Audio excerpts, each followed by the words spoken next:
you doing, guys? Well, it's been a long time since I've had any sort of collectible in my collection. In fact, it's been exactly 12 months, just because the ones that I've ordered have just it's just basically worked this way. But here we go. This is ECC's 1-to-1 Medusa bust. The lighting's not great in here, so I apologise for that. But at the same time, I wanted to dim a few lights just to give it more of that darker tone of exactly what you're looking at. So this one is the most expensive purchase I've ever done, so I'm not proud of it, but at the same time this is getting more and more like an expensive man's hobby, and if you really want something, at least you're given at least 12 months to save up for it, which is what I've done with this one. And now finally it's arrived. It's definitely one of the tallest pieces I've got, if you think of it from the base all the way to the very top. So what do I think of it then? Well, what's the real reasons? Obviously the pictures are brilliant. The sculpt from Steve Wang is fantastic, and it also comes in one of the biggest boxes you'll have ever seen. So Medusa's comes with one of these, which is a nice certificate. It's laminated, it's got a holographic part on the top, and it's his own personal signature and a little stamp on there too, just to prove that, you know, it's not a fake, this is a genuine item, because we don't like all them recasts, do we? And it also comes with a booklet showing what it looked like before it was painted, how it was sculpted, etc. Like everyone else, it's personal, because the snakes, which the way I've put them, I've tried to weave them round the head all forwards and at all the different angles, are made out of rubber, and they look okay, they look detailed. They might be rubber, but they're well detailed. Half of the snake's heads are open, half are closed, if I can get in and show you, and they're made out of rubber, or very tough rubber, and you can bend them any way you like. This is the way I've got them at the moment. Maybe I might fiddle around and change with them and so forth, but I like to have them more wrapped around the head rather than flying up in the air, which I have done. I've actually got one that's sticking right up in the air there, just to give it a bit more height. As for the item itself, I did notice in a lot of pictures, and it shows up on this video, I'm afraid, that the skin tone does not look so great on video. But I'm trying to get it as close as possible. Trust me, in person it really does. It's not got a baby's backside look to it. It's got a beautiful pearl sheen and purpley rose skin tone. It is translucent, so there's a slight clear version of it, especially you can see from the nose and all the way up around the face as well. Looks pretty good. Obviously the majority of this has gone into, sadly, the back of the item itself, which is the bit that, like all most people, you've got it against the wall. Unless you've got it at the centre of a room and you've got a big room, you're not going to see the back, but I'll show you in a minute. But firstly, we start off with the bust, the actual base. It's the one disappointment, but obviously I knew all about it. It doesn't look like it belongs with Medusa. It looks like something that belongs in some space age sort of Star Wars sort of thing, if you get me. It doesn't really belong at all, looking at it. And the paintwork on it is pretty bland. It's like gold, but for some reason it's got all these sort of drab bluish marks that drip around it, which to me just look untidy and messy, and I'd prefer them not to have had them at all. If I get you, there you go, you can see them there. I think they're pointless myself. They just look like the paint's actually dripped away, but they're actually meant to be there because they're all the way around it in specific areas. I thought at first it might have been a cock-up mistake. Not too impressed with their base, but thankfully you're not looking at the base, you're looking at the actual bust itself.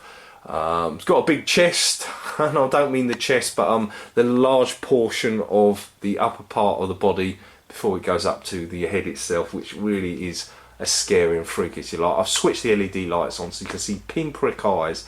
I thought they would be a bit more noticeable than this. They're very small pinprick eyes, but they do show up. You see the eyelashes and brilliant detail, just like a werewolf. You can see the red veins inside the eyes. Nice eyelashes and eyebrows too. Great face. This is the closed mouth version. I will open up and show you the scarier horror version in a minute, but let's go around the back and show you the bit that I did want to show you, which is the snake. Basically it's the rattlesnake, or whatever sort of snake, the cobra snake, whether she's depicted. I think it's more the cobra because it bends out on the sides, and you've got these lovely colours, markings that go the way down till it cuts off there. Right at the back panel, behind that magnet, is where the battery goes for the lights as well.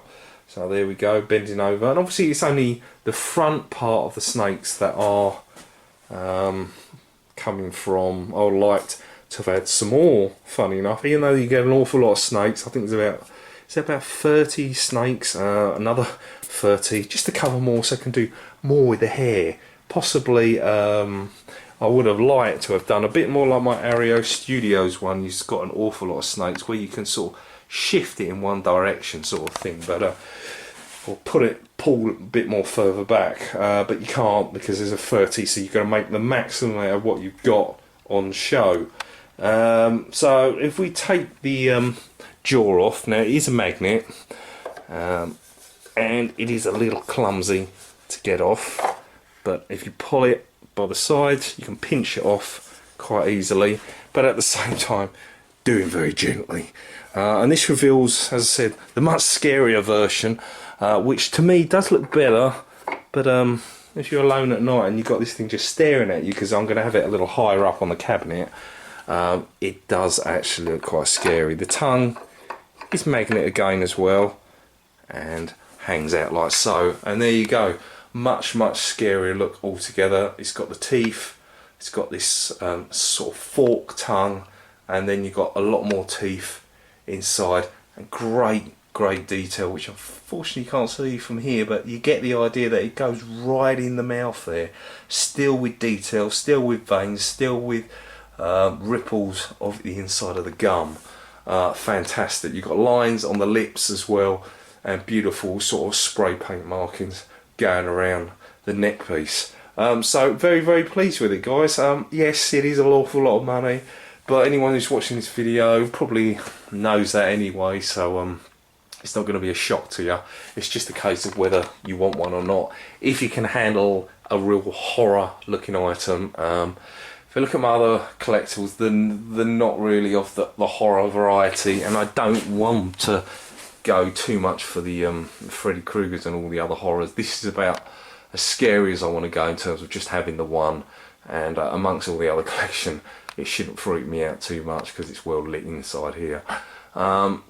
So leave your comments, tell me what you think. Overall I'm very pleased with it. I'm not disappointed at all.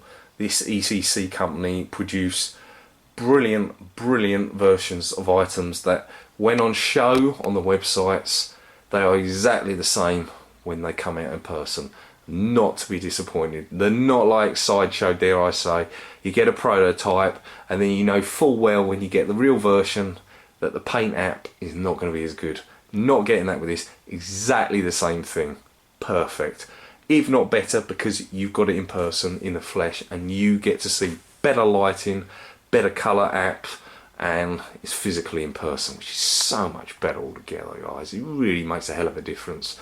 So in the next month I hope to get the 1.5 T-Rex bust by Chronicle Collectables, and like many people already posted, the Red Sonja premium format, which I will put side by side with this Red Sonja, the Victorious one, which I'm going to put up for sale very cheaply once that one arrives, and do a comparison between the two video. The Raptor Chronicle Collectables will be later in the year, and I've got a prime one, Wonder Woman legendary or half scale model on its way, but that won't be till next year. So thank you very much, guys. Thanks for hanging out. I hope you didn't turn a stone and get bored watching the video, and I look forward to hearing your comments and seeing you guys later. Cheers.